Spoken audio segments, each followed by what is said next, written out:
तो दोस्तों भारत में वैदिक काल के बाद धार्मिक आंदोलन का टाइम पीरियड आया। दोस्तों ये जो टाइम पीरियड था वह आपका 600 बीसी से 400 बीसी के लगभग रहा है। इसी टाइम पर भारत में बौद्ध धर्म एवं जैन धर्म का विकास हुआ था। दोस्तों यह जो टाइम रहा है और इस टाइम को दोस्तों भारत में द्वितीय शहरीकरण के रूप में भी जाना जाता है। तो दोस्तों अब हम बात करते हैं गौतम बुद्ध से संबंधित। दोस्तों जो गौतम बुद्ध का जीवन रहा है उसके बारे में। गौतम बुद्ध बुद्ध धर्म के संस्थापक रहे हैं, आप सभी को पता है। दोस्तों इन्हें लाइट ऑफ एशिया के रूप में भी जाना जाता है गौतम बुद्ध को। दोस्तों यह एग्जाम में बहुत बार पूछा गया क्वेश्चन है कि लाइट ऑफ एशिया किसे कहा जाता है। ठीक है दोस्तों, गौतम बुद्ध का जो जन्म है वह आपका कपिल वस्तु में लुम्बिनी वन में हुआ था। कब हुआ था? वैशाख पूर्णिमा के दिन हुआ था। दोस्तों कई बार इनसे जो है वंश पूछा जाता है कि जो गौतम बुद्ध है वह किस वंश से संबंधित है। तो ये आपके शाक्य वंश से संबंधित है, जो कि एक क्षत्रिय वंश रहा है। दोस्तों जो आपका कपिल वस्तु है वर्तमान में कहाँ स्थित है? ये आपका नेपाल में स्थित है, तो याद रखिएगा गौतम बुद्ध का जन्म नेपाल में हुआ था। दोस्तों गौतम बुद्ध के पिता सुद्धोधन कपिल वस्तु के छोटे से गणतंत्र के राजा थे और इनकी जो माँ रही हैं उनका नाम महामाया था, जो कि कौशल वंश की एक राजकुमारी थी। दोस्तों जो गौतम बुद्ध की जन्म हुआ था, जब गौतम बुद्ध का जन्म हुआ था उसी टाइम पर इनकी जो माँ है उनकी मृत्यु हो गई थी। और उनकी मृत्यु के बाद इनका जो पालन पोषण कहें या फिर उनकी जो देखभाल कहें, दोस्तों उनकी जो मौसी रही उनका नाम था महाप्रजापति गौतमी ने इनका पालन पोषण किया था। ठीक है दोस्तों, महाप्रजापति गौतमी के पालन पोषण करने के कारण ही दोस्तों इनका जो नाम है वह आपका गौतम बुद्ध पड़ा था। ठीक है, तो याद रखिएगा। दोस्तों गौतम बुद्ध का बचपन का नाम जो है वह सिद्धार्थ रहा है। गौतम बुद्ध के जो मौसी ने दोस्तों महाप्रजापति गौतमी, उन्होंने ही सबसे पहले जो है बौद्ध धर्म को अपनाया था। ये एग्जाम में बहुत बार पूछा जाता है, तो याद रखिएगा। दोस्तों आज के सेशन में हम सिर्फ उन पॉइंट्स को ध्यान में रखेंगे जो कि आपके एग्जाम में पूछे जा सकते हैं। ठीक है दोस्तों, गौतम बुद्ध का जो मन है दोस्तों पहले से ही आध्यात्मिक की ओर था, जिसको लेकर इनके जो पिता हैं बहुत ही चिंतित रहा करते थे। इस वजह से उन्होंने दोस्तों जो गौतम बुद्ध है उनका 16 वर्ष की उम्र में यशोधरा नाम की जो कन्या या फिर कहें राजकुमारी थी उनसे इनका विवाह कर दिया था। दोस्तों 28 साल की जब गौतम बुद्ध की उम्र हुई तब उनको एक पुत्र हुआ जिसका नाम उन्होंने राहुल रखा था। ठीक है दोस्तों, इतना सब कुछ होने के बावजूद भी उनका जो मन है दोस्तों वह संसार की ओर नहीं था, जिसकी वजह से इन्होंने दोस्तों 29 साल की उम्र में गौतम बुद्ध ने अपना घर त्याग कर दिया था, गृह त्याग कर दिया था। और दोस्तों 7 वर्ष तक गौतम बुद्ध ज्ञान की खोज में इधर उधर भटकते रहे।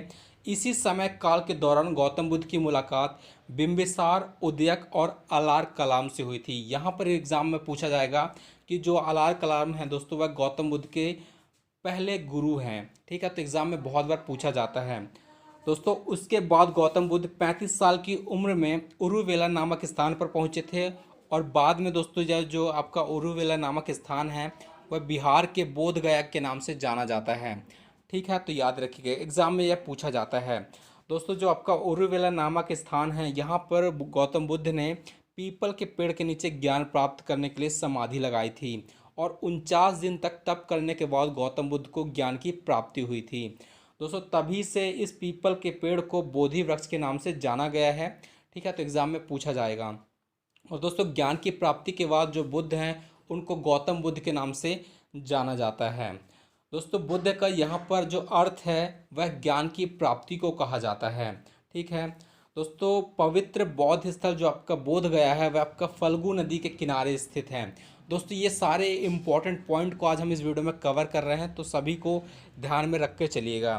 दोस्तों ज्ञान प्राप्ति के बाद महात्मा बुद्ध ने वाराणसी के समीप सारनाथ में 5 ब्राह्मण शिष्य को पहली बार उपदेश दिया था और इसी उपदेश को बौद्ध धर्म में धर्म चक्र प्रवर्तन कहा जाता है, या फिर इंग्लिश में इसको कहेंगे turning of the wheel of law.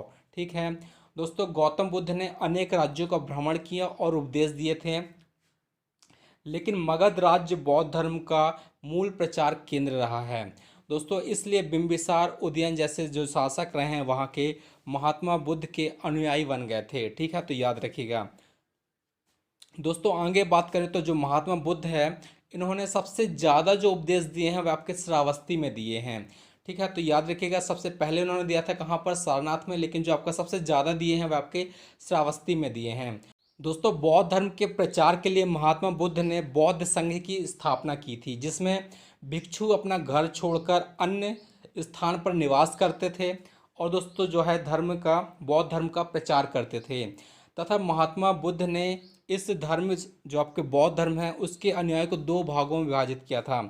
दोस्तों भिक्षुक और आपका जो है उपासक।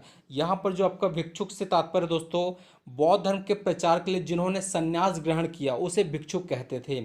और गृहस्थ जीवन का पालन करते हुए जिन्होंने बौद्ध धर्म को अपनाया दोस्तों उसे उपासक कहा गया है।